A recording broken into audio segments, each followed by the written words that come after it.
Hey, what's up? It's me, LA Understood. Actually, I just woke up kinda. I guess you could say I was laying around watching Netflix. I deserved a vacation. I put in good work today at my job. But there was something on TV. I was watching a show called Damages, starring, I think her name is Glenn Close. Glenn Close is the lady who played as Cruella DeVille as the human version of in the 101 Dalmatians movie. Anyways, there was an episode on there where this guy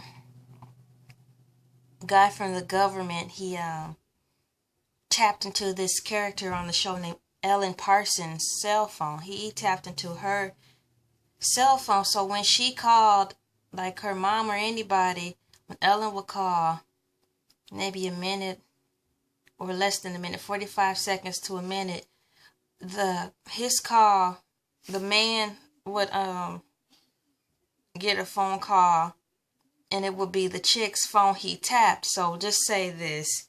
Um, I'm calling my mom to say how she doing.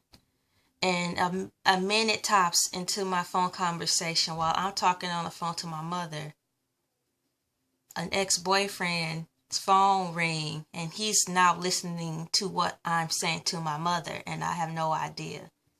Having said that, that episode reminded me of something I went through when I was in a bad relationship. That happened to me. Now, he didn't work for the government or anything like that, but he claimed he knew a lot of people had connections. He did a lot of things that weren't nice, all in the sake of saying that he loved me, but he was basically over possessive, insecure, and crazy. But I found out he had tapped my phone through a source, thank God. He had tapped my phone and then would try to turn around and make me seem like I was crazy by saying things like, I heard on the street so and so said this about you. I heard on the street that so and so saw you here. I heard on the street that when you was talking to somebody, blah blah blah. But what he was doing was going back and getting segments from our conversation that I was having with somebody, random people. Well, not random people. I knew males, I knew females, I knew, but more males than females. I knew I would talk on the phone with. And my ex-boyfriend would go back and say stuff like, I heard this and I heard that, but he would pin the words and frame the words to make it seem like he found the information on the street because he's got so many connections. Come to find out, he had tapped my phone. And that's why my phone was running hot all the time. He had my messages and probably what else I sent and everything. And would basically the next day try to call himself interrogating me. Like, gathering facts from me.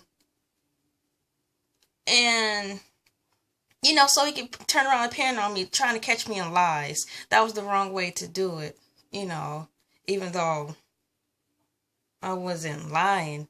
He would try to make it seem like he was the good person. He just got connections. Just had that many friends who look out for him to tell him, yo, this is what's happening.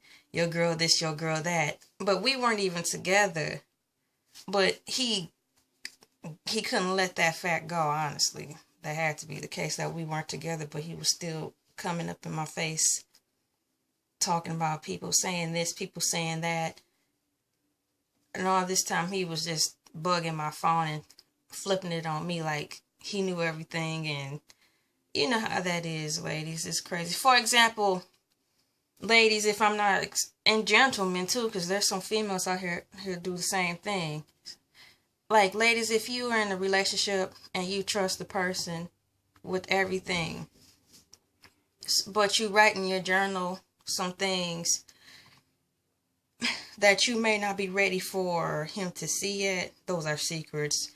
That might be a bad example. Hypothetically speaking, you're in a relationship where you trust somebody, but you do have a journal where you writing things down to get off your chest.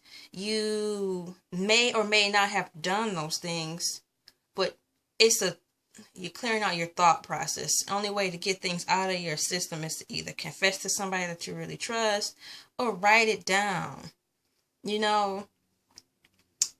And then that person go into your journal and see that page, thinking that, okay, since it's in your journal, you may have done this or may have not. You may have done this, so they throw it up in your face, fronting like they didn't read your journal, but say something like, yeah, somebody told me that you about to go do this. You know, stuff like that. Maybe that was a bad example too.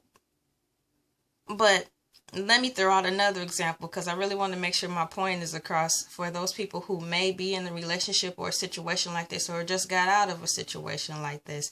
You are in a relationship with someone, but you have a journal and there have been rules established. He may not want you looking through his phone. She may not want you looking through your phone. Fine. You have a journal. You may not want him looking through your journal and vice versa. So when you're going to work, since he or she may know your schedule, or you go off to the bathroom for 5 minutes or less and you leave your journal in your backpack, you leave your journal, you know, in between, sandwiched in between like your textbooks, college books, or you leave your phone there unlocked for at least 5 minutes, then he or she that you trust to give you that respect and privacy not to go through your things, they do. Then they see phone numbers in there, they see text messages, it could be a girl in there that, you know how girls are, you know how guys are, you know, like Drake say, no new friends. So they'll hit you up text message, hey beautiful, how you doing? It could not, they couldn't mean it like in a disrespectful way, but if you're beautiful, they call it like you see it. And you sent back and simply say hi. A small conversation like that, hey, how you doing? I'm doing fine. What you got going today? Nothing much, you know, stuff like that. They see that, and then they're gonna be like, who are you talking to? I thought you weren't talking to anybody. Or if they read your journal and see something, they'll withhold that information and bring it up to you a day later, a day or two later, maybe 3 days later, to put some distance in between the fact that they impeded on your privacy and your trust behind your back, and bring it up that way to make them look in the clear, make them look guilt-free, and be like, hey, so you're not talking to anybody? You know, somebody told me that you talking to so-and-so, but it could be that person that sent you that text message, or it could be somebody you wrote about in your journal. Regardless of the fact, I'm not saying you should cheat. I'm just saying, even if you're not, the fact that they broke the trust that way, look through your stuff, then try to pin it on you to catch you in the lie for something that they did, and then turn around and make it look like you're crazy because, you know, they look through your stuff without you knowing, and then try to catch you up. But the minute you catch them going through, finding out that you went through they went through your stuff, it's a whole nother thing. I know this video had to help somebody, but that episode I saw made me think of that. That was some rough times, man, because I didn't know. I thought I trusted him. And then after that, somebody told me, babe, somebody's been going through your phone and probably been listening to our conversations. So I just got rid of the phone, you know. So I pray if anybody going through that, your cell phone acting weird, or it's running hot for no reason, it might not be your might not be necessarily your apps. All I can say is back up your phone and factory reset it. Just clear everything out, wipe everything out, especially if you got a expensive phone. Thankfully, the phone I had wasn't all that expensive, you know, so I just got rid of the phone and, you know, got me a note. But ladies and gentlemen, you know, you are going to have to lock your phones. I don't care what they say, because even if you don't have anything to hide, it could be a random conversation and a guy can just be saying, how you doing? Haven't talked to you in a while, just want to know if everything is well. It could be as simple as that, but that could just start some mess. And if you're not really trying to go through that, or have to constantly explain yourself because he or she insecure and thinking something else, you really need to leave the relationship. But just lock your phone. You gotta lock your phone.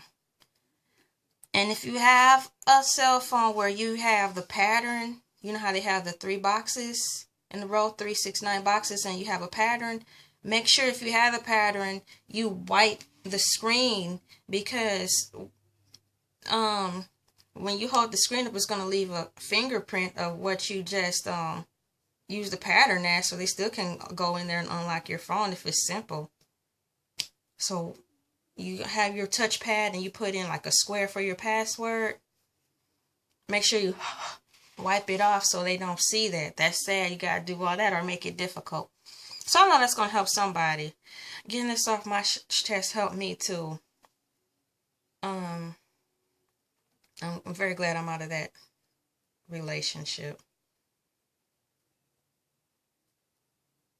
It was hell on earth.